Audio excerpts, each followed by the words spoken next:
Martin, good morning. How's the last few weeks been for you without a game? Okay. We've given ourselves a chance to reflect and look back at some things we've done in this period of busy games. And then make sure now we're ready going into Everton.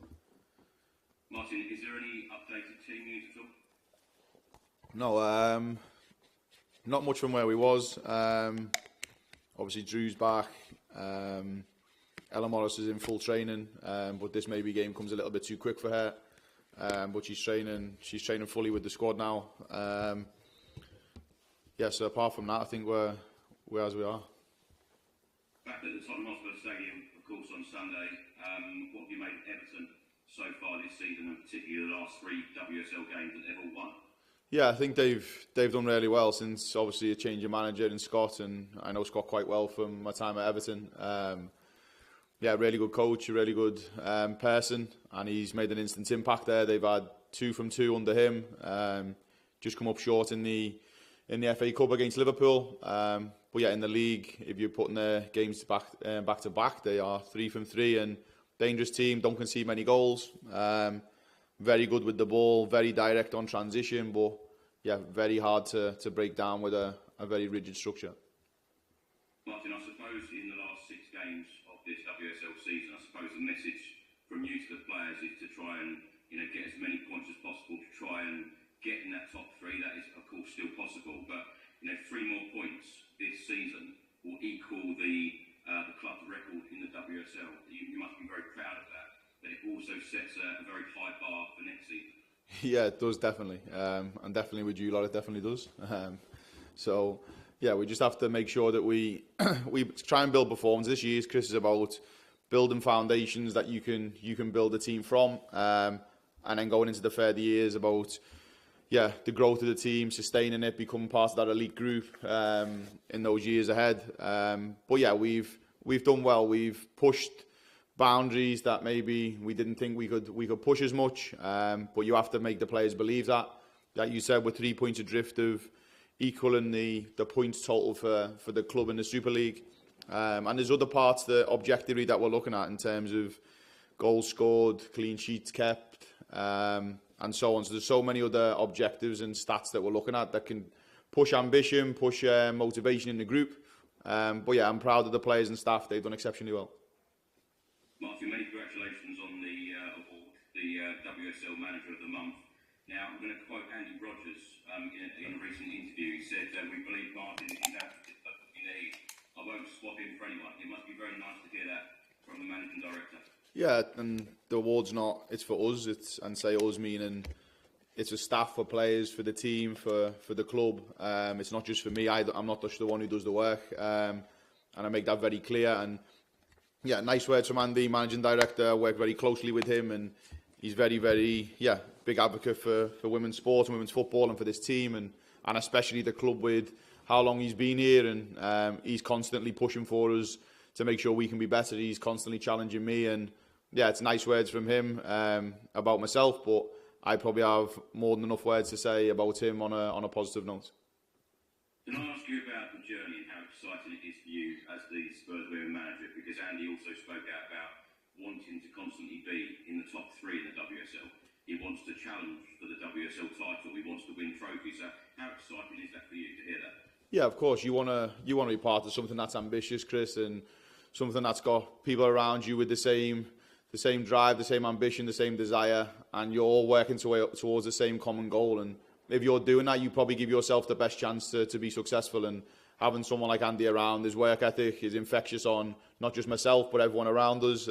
His energy and passion for this football club is second to none. He loves this club, and he wants the best for it. And I see that every single day. So having people like Andy around and that leadership group around is very important. Lastly from me, Martin, I just wanted to ask you how impressed you've been with Matilda Timberg lately. Yeah. Scored a couple of great goals and, of course, back in the Sweden squad as well. Yeah, really impressive. I think, Tilly knows she was suffering with a couple of injuries early on and some illness, and she really didn't get going. And now she's starting to show what she's capable of. She scored against London City in the last game in the FA Cup. She scored against West Ham. She's contributed to large parts of performance, even though the statistics that everyone looks at are assists and goals. She's contributed in large part statistically how we're playing and in performance. Deservedly then gets a call up and an opportunity to be around the senior team, which is nice for her because it'll probably give her motivation and confidence moving forward. And I hope that there's many more call-ups there to come. But this is only the start of for Tilly, and hopefully we see a lot more goals, assists, but for me, probably more consistent performances. Thanks a lot, Sunday. Thanks, Martin. Thanks, Chris. Take care. Rachel? Hi, Martin. Sorry. Just a quick question on your consistency this season, which I think is probably something that's maybe teams lack a little bit as they're climbing up the table and tapping into that top four, is the consistency around the teams, perhaps further down the table. And, you know, most of your points have come against the teams in the bottom six of the table, which I think is probably one of the harder things that clubs struggle with this season. Tap into that.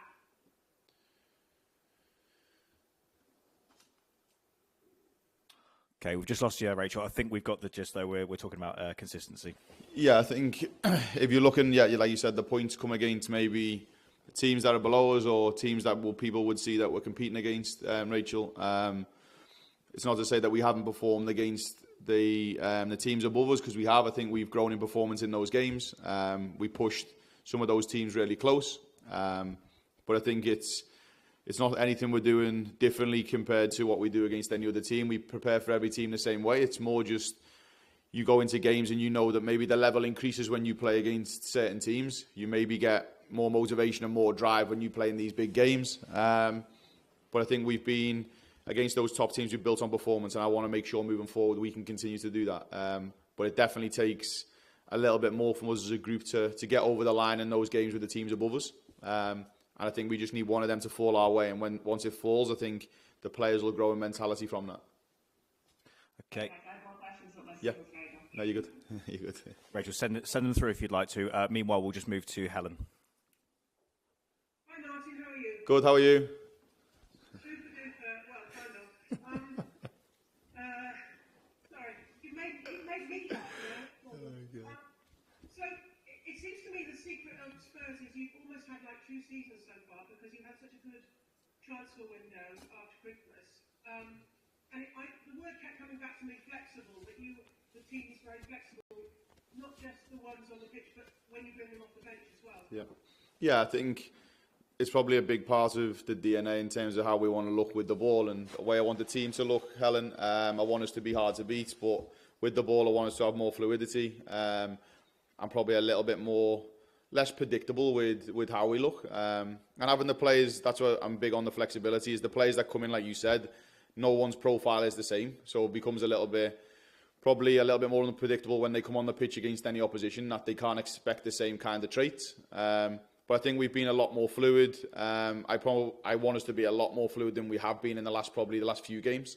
We need to be a bit more braver with the movements and a bit more open with the movement. And that just takes time and confidence to do that.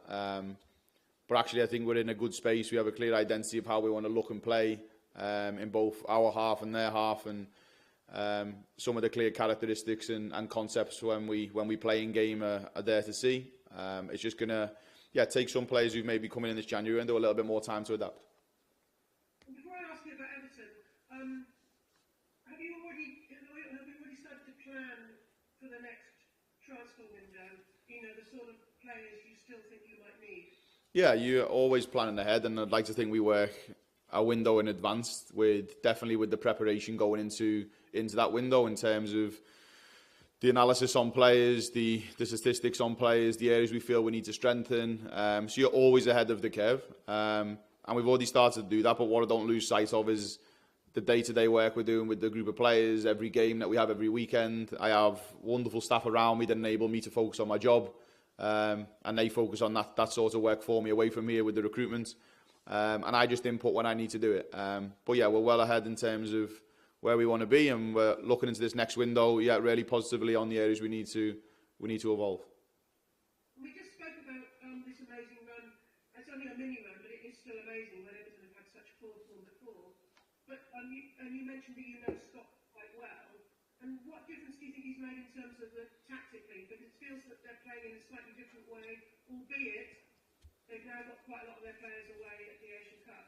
Yeah, I think with Scott, he's been at Everton for a long time. He knows exactly what the club requires. He knows the DNA and the ethos of that club, and he knows what an Everton team should look like. And the players will definitely know what Everton team should look like. They're harder to beat. They're more compact.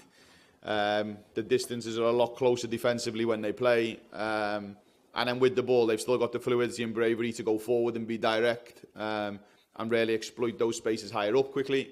So I can see a very, very clear identity of what Scott wants, and it's definitely links to his knowing of the club. But they've took big steps. I think when you're not conceding many goals, and I think in the first 2 games they won 1-0, they didn't concede.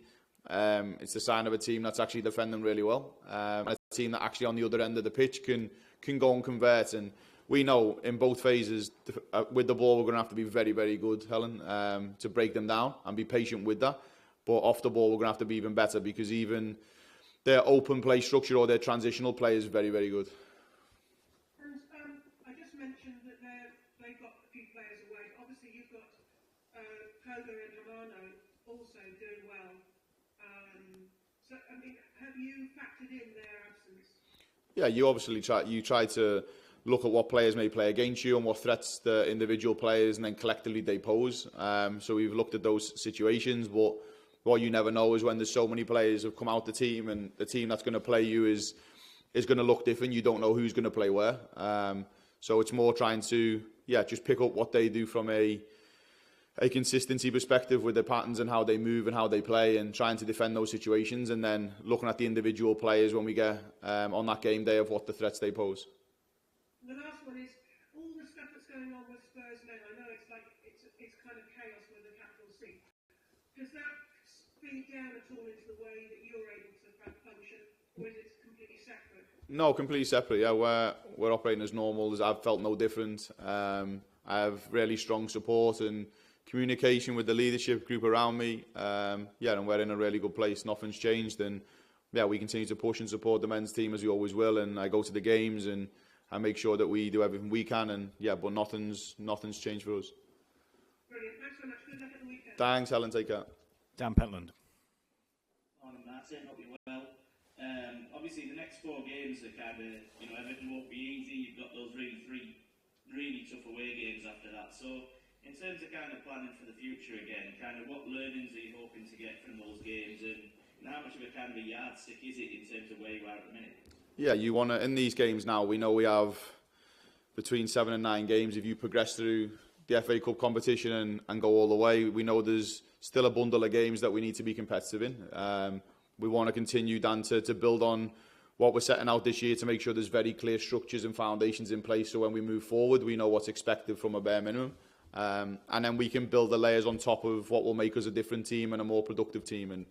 And all of these games coming up, and I think the refreshing thing for us, Dan, we're still pushing in the league to finish as high as we can. We're still pushing in the FA Cup to see how far we can go, and that then brings a motivation, definitely an order about the team, to know that they can push for these competitions.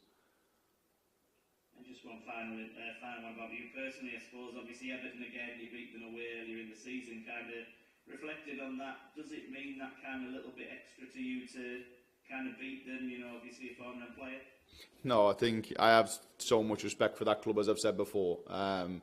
They gave me opportunities to work there and be part of that club when I was younger, and I think I've got so much respect for them as a club. And any game I go into, I'm working with Tottenham Hotspur, I want to win the game. I want to win for this team, for these players, for the staff. And it brings a really nice feeling for me, because we played them earlier in the season at Goodison Park, which is one of the most historic stadiums, and I enjoyed it. But when we come here now, and for the 90 minutes, I want to make sure that Tottenham is the team that comes out on top. And as I always will.